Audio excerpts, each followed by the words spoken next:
మంత్రి స్వామి ఈరోజు ప్రకాశం జిల్లా సూరారెడ్డిపాలెంలో పింఛన్ల పంపిణీ కార్యక్రమంలో పాల్గొన్నారు. పంపిణీ అనంతరం నిన్న సుప్రీంకోర్టు లడ్డు వివాదంపై చేసిన వ్యాఖ్యలపై స్పందించారు.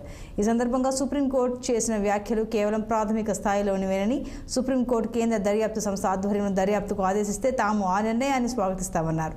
న్యాయ వ్యవస్థపై తమకు అపార నమ్మకం ఉందని తెలిపారు. శివుని ఆజ్ఞ లేనిదే చీమైనా కుట్టదని, అలాగే ఈ దర్యాప్తులో నిజ నిజాలు అన్ని వెలుగు చూస్తాయని, దోషులు శిక్షించబడతారని మంత్రి స్వామి పేర్కొన్నారు. మతమైనా, హిందుత్వం అయినా, క్రిస్టియానిటీ అయినా, ముస్లిం అయినా ఆ మతంలో కొన్ని విశ్వాసాలు, సాంప్రదాయాలు, దేవుడి మీద భక్తి ఉంది. అల్టిమేట్గా అందరూ కూడా ఒక దేవుడు ఉన్నాడు, దేవుడు చేస్తున్నాడని చెప్పి నమ్ముతారు. నేను ఇందాకే చెప్పాను, శివుని ఆజ్ఞలైంది చీమైనా కుట్టదని, ఏ చర్య అయినా కానీ ఉంటుంది. ఈరోజు తీర్పు ఇంకా రాలా. ప్రాథమికంగా తీర్పు తీసుకున్నప్పుడు లోతుగా నిగూఢంగా ప్రశ్నిస్తారు. వాటన్నిటిలో ఉన్న ఇక్కడ కోర్టుకి చేసే నిర్ణయాన్ని మేము ఎప్పుడూ కూడా న్యాయస్థానాలని గౌరవిస్తాం, న్యాయ వ్యవస్థను మేము గౌరవిస్తాం.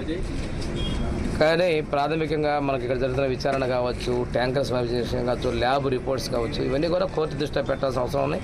పరిశీలన చేసి ఇంకా వాయిదాలు ఉన్నాయి. అవసరమైతే కేంద్రం ఏమవుతుంది, సిట్టే కావాలా, కేంద్ర దర్యాప్తు సంస్థ కావాలని నిర్ణయం చేసుకోమంది. అంటే కేంద్ర దర్యాప్తు సంస్థ చేసినా మాకు ఇంకా స్వాగతిస్తాం.